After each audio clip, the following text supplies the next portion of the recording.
it's Jess. Good morning. Welcome back, and welcome to the second week of the magical Readathon Aurelium vlog. If you watched my week one vlog, you know that I'm currently sick. I don't know if you can hear it in my voice or not. And again, if there are some weird edits, is because I had to edit myself coughing out of the video. There's a lot that I need to read this week. I'm also so upset because G posted the alchemy side quest, the choose your own adventure quest. I just want to do the alchemy side quest so very, very badly, but because I was sick last week and I didn't read enough, I'm behind, and I'm you need to read so that you can get to this side quest. I'm being such a good girl and not going into that folder and figuring out what the other prompts are, but believe me, I want to so badly. I want to know how this quest goes and the different steps of it. It is a genius move. G is a genius for putting this together for us. I'm so thankful that she is so creative and so intelligent and puts so much effort into this readathon. It blows my mind. It's week 2 and we need to get down to business. I have 6 classes that I need to complete, and I have completed 1. I am part of the way through 3 others, but we're gonna veer off to a different place, and I'm actually gonna start this week off with illusion. You may have noticed my beautiful Sailor Moon hoodie that I have on. My illusion class requires me to match my clothing to the book that I'm reading. And wouldn't you know it, don't I just have a Sailor Moon manga that I can read? This is honestly just a perfect prompt because I am behind in my reading, and so I can just read this Sailor Moon manga and knock out a prompt tonight, and then I'll be 2 classes down and we'll be closer to getting back on track and closer to getting to that side quest. After I finish Sailor Moon, I need to read section 2 for my book club in Lonely Castle in the Mirror. This is the book for my artificery prompt. After I'm finished with this week's section of Lonely Castle in the Mirror, then we're gonna get back to finishing Return of the King and making some progress in the Empire of Gold. Those are my reading plans for the moment. I'm now gonna go read Sailor Moon, and I will check in with you in a little bit. Okay, it's a couple hours later and I finished Sailor Moon Volume 3. I love Sailor Moon. It is definitely a nostalgic comfort series for me. I don't need to go over what Sailor Moon is about, right? I love Sailor Moon, so anytime I'm back in this world, I'm happy.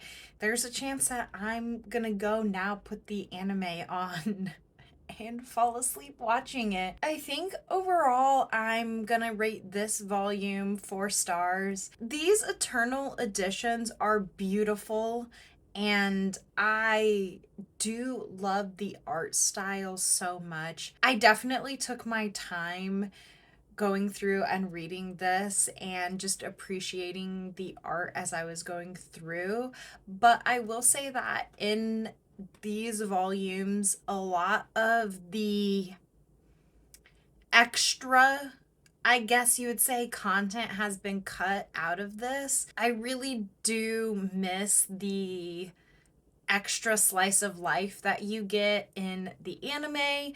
Now, I've never read the original manga, so I almost want to finish collecting this series and then get the original manga just to see if all of that extra slice of life stuff is in the original manga, because I assume that it is, and that's why it's in the anime.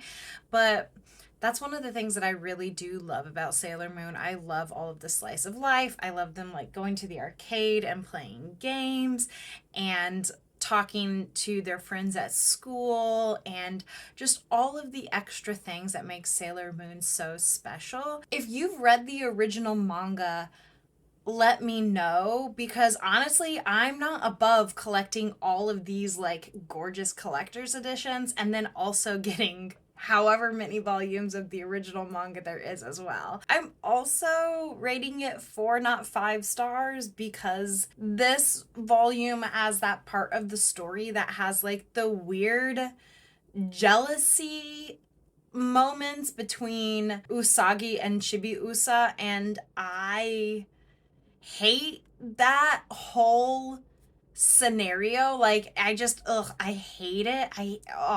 Every time that comes up, I'm just like, why did they even put this in? Like, it should not exist. It's so weird and unnecessary and strange, and I really, really hate that part of it. If you know what I'm talking about, you know. Like, it's weird. But yeah, this means that I have officially completed my illusion class. That's 2 classes down, 4 to go. It is almost my bedtime now, so I think I'm gonna go take this makeup off and I'm gonna get in bed. I'm going to try to finish this week's section of Lonely Castle in the Mirror before I fall asleep. When I wake up today, I'm going to get my hair done. Afterwards, depending on what time it is, Jake and I might go out for a date. I'm not sure. I think I want to bring Empire of Gold with me to the hairdressers, so I want to try and finish this week's section of Lonely Castle in the Mirror before I leave to go to the hairdressers. Honestly, I probably won't talk to you until after I get home tomorrow, so hopefully then I will have an update for Lonely Castle in the Mirror and maybe an update for Empire of Gold. We will see.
Hello, good morning. Is my hair looking nice and fresh now? I'm so happy. It's so soft now. The ends feel so much better. I'm so happy that I finally got my hair done. I also have a little bit of an update for you all because, like I said, I was going to try. I was able to finish the second section of Lonely Castle in the Mirror, which means that I'm now halfway through this book and I will be picking it up again in week 3. I think that I'm starting to enjoy it more and more. There have been like a couple of, I don't know if you would call them reveals. For an adult reader, they seemed pretty obvious, but I think that, for the target audience, they might be a little bit more of a shocking reveal. Not like any crazy like plot twist or anything like that. This isn't like a thriller or scary or anything, but just some reveals that I did like. And yeah, I am enjoying myself in this book. I think what I like most about this book, though, is just that it shows such an accurate portrayal of what it's like to be young and dealing with depression and not having the adequate support system for whatever reason that you need. And I mean, even in a good situation where like people are trying to provide a support system, just that feeling of not really knowing what is the matter. And you know, the characters are so young, it's like they don't really know what they're feeling, and they're trying to figure out what they're feeling. They don't have words necessarily to describe what they're feeling, and they're not emotionally mature enough to explain to other people how they're feeling. And they don't really know how to interpret the world around them. They don't know how to interpret other children. They don't know how to interpret like the adults that are there are adults in here that are definitely trying to help, but unfortunately, like, because the kids are so young, they just like don't necessarily know how to react. Being in your first year of middle school is a rough time mentally and emotionally. Like, I can remember I was a mess.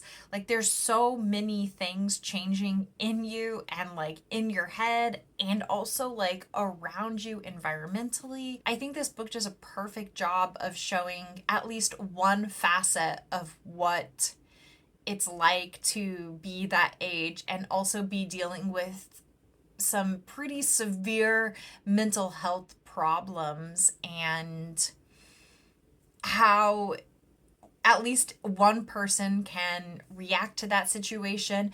And we are seeing also how other characters are reacting, and the more we get to know other characters, we see how they're reacting to their bullying situation and how they've reacted to mental health and to depression and things like that. And I think this book does a really good job of capturing what it's like existing with depression. Every person has a different experience with depression, and I think that this book will resonate more with certain people depending on your own experience. I'm really liking it. The more I get into it, the more I enjoy it. I'm really hoping that as we move into the second half, that the book will also move into like a little bit of hopefulness and healing for the characters. It definitely seems as though the book could be heading in that direction, and I really hope it does, because again, these are all kids in middle school, and like, I want them to be happy. I want them to feel hopeful. So yeah, now I'm just gonna spend the rest of the week trying to finish The Return of the King and to make progress in The Empire of Gold, and I will talk to you when I have an update. Later!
Hello, please ignore my hair.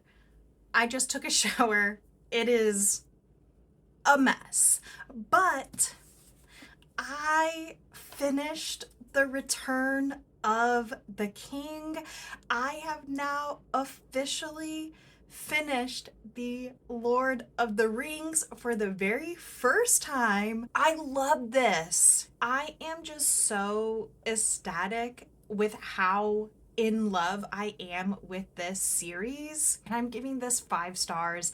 And I genuinely think that upon a reread, that The Fellowship of the Ring and The Two Towers will both become 5-star reads, especially The Two Towers, because that is the one that has the Ents in it, and also because I love Merry and Pippin so very, very, very much. And I also really love the empathy that Frodo shows in that portion. I just honestly cannot stop thinking about this series.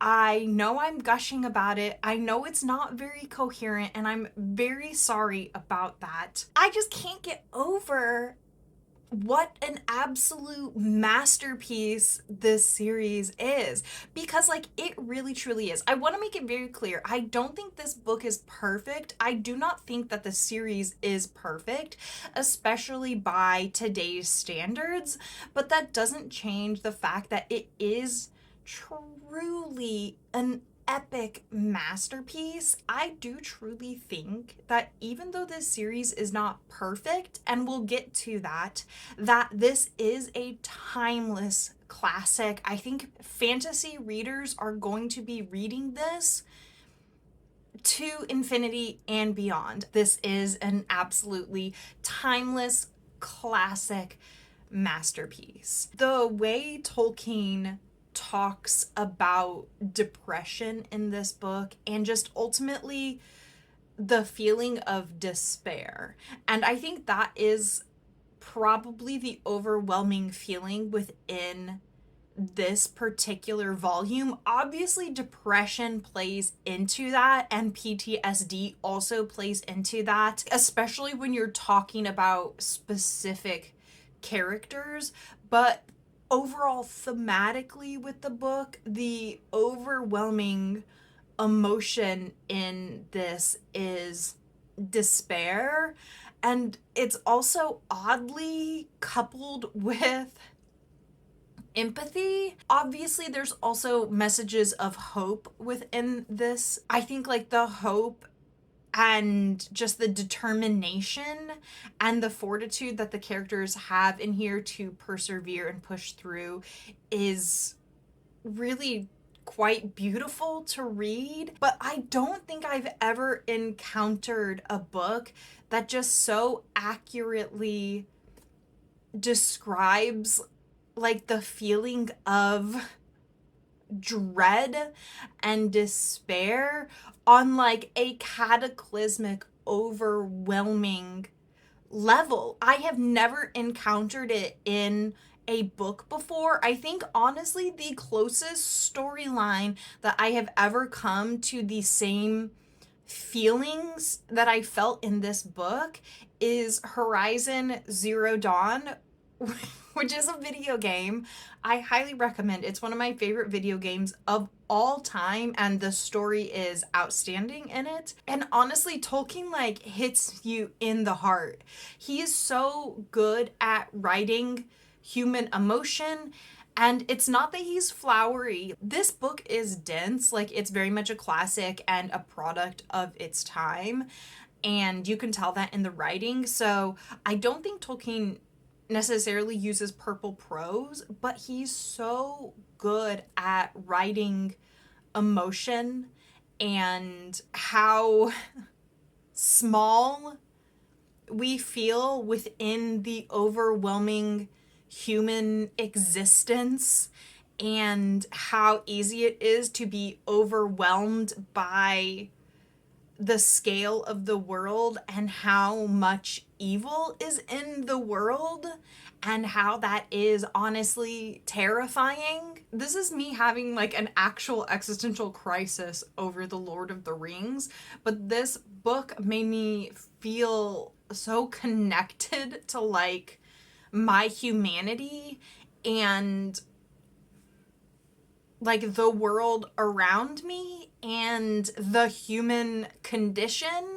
And like, listen, maybe this is because I'm a Pisces Sun, Aquarius Moon, but like I was absolutely going through it reading this book. I need to reread this entire series. I know that I will get so much more out of it the second time around, especially like once you already know the themes. I really feel like I'm going to see so many more threads throughout the novel. I just really, really loved this. I loved this experience. It required all 4 of my brain cells to make it through this book, but it was so much more worth it than I can even say. I did also want to mention though, like I said before, this book is not perfect. I want to talk about it, but I want to make it clear that I'm not the most eloquent person. I also want to make it clear that like I am not an expert in literary history. So I don't know necessarily how Tolkien drew inspiration from this book, and I don't necessarily know what other fantastical texts came before The Lord of the Rings. But I did want to talk about fantasy tropes and how those tropes are like sometimes harmful. That's why I want to make it clear, like I don't know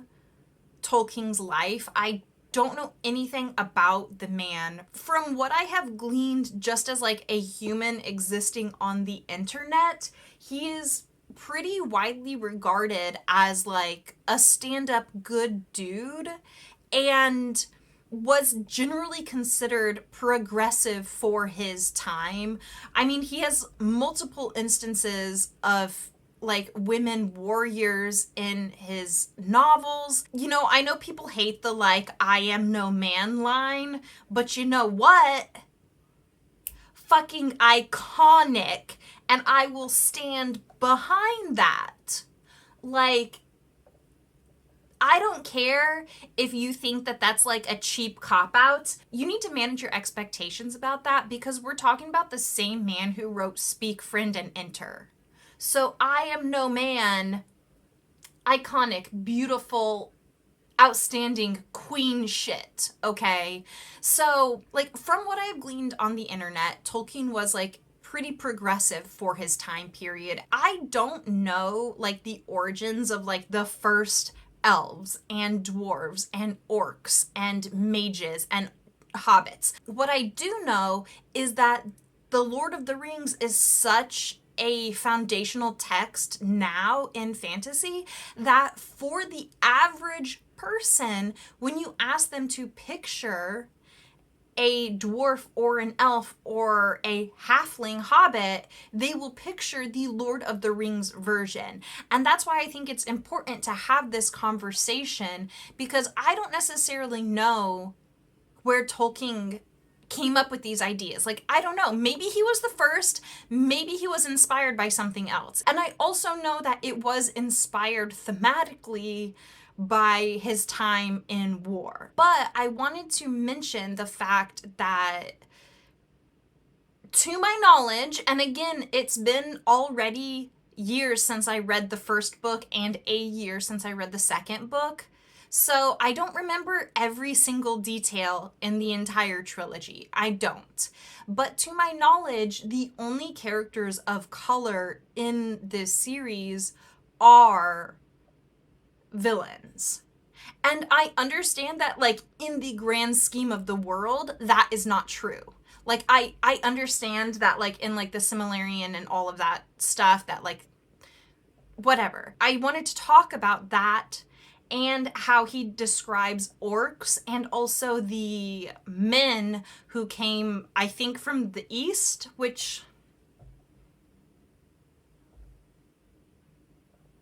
when you're living in a Western country and they are villains, and the orcs are described as having darker skin, and all of the elves are described as blonde with fair skin. You know what I'm saying? Like, I also understand that, like, orcs are tortured elves in The Lord of the Rings. If you don't know that, that's what they are. So, like, I understand that, like, I don't know, genetically orcs and elves are the same or whatever. I don't know. Like, I don't think Tolkien thought about the genetics part of it. So, like, I get that. And I understand all of that. And again, I don't know Tolkien.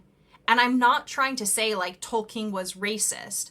I'm trying to say that oftentimes when you don't consider the origins of tropes within the fantastical world, you can accidentally perpetrate racial stereotypes. And honestly, I'm not eloquent enough to have this full conversation. And I don't want to have like a full conversation about it in this vlog because we simply do not have the time. And if I were going to have this conversation on my channel, I also should be bringing in people of color to talk about it because they are a better person to talk to than a white girl from Connecticut. I mean, honestly, the only other thing I can really think of that's like relevant to this conversation is H.P. Lovecraft. And I'm not comparing H.P. Lovecraft to Tolkien. I am not doing that.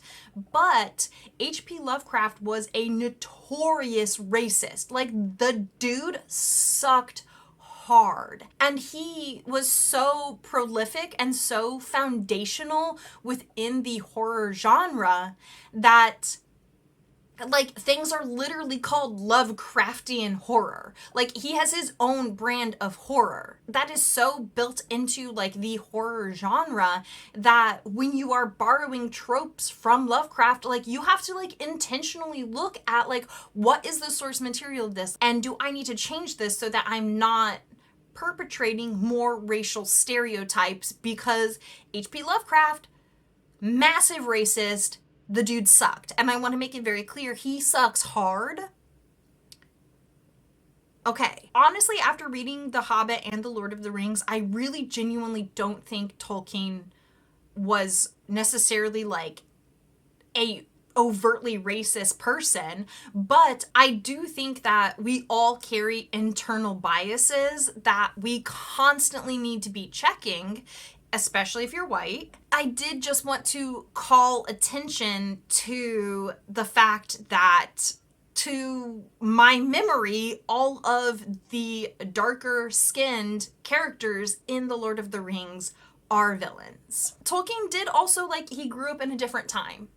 And I think it is important to both acknowledge that while also acknowledging that just because this book is old, just because this series is old, just because it is a product of his time, does not negate any harm that perpetrating racial stereotypes does today. So like obviously we can look at this text and be like, yeah, for his time Tolkien was a progressive dude, and we can acknowledge that, and we can acknowledge all of the good that he has done for the fantasy genre. And again, giving this 5 stars, like literally consider me a Tolkien fan at this point. Also, I'm not reading the Silmarillion. I don't want you to like think that I'm trying to like bash the entire series.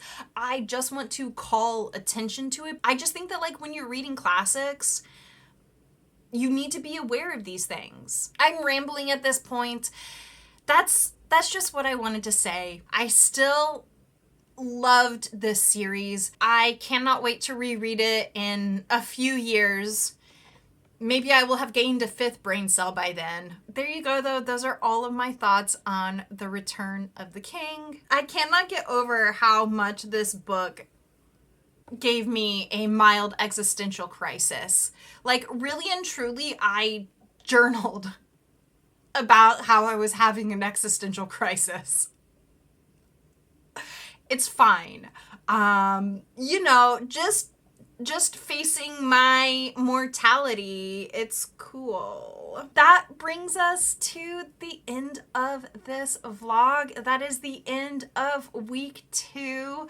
I did also want to mention that I did read a little bit more in The Empire of Gold. I've now finished part 1 of that book. I'm 200 pages in, and like same as week 1, I'm just gonna push that off to week 3. We'll talk about it in next week's vlog because I just don't have the time. This has been a really great week.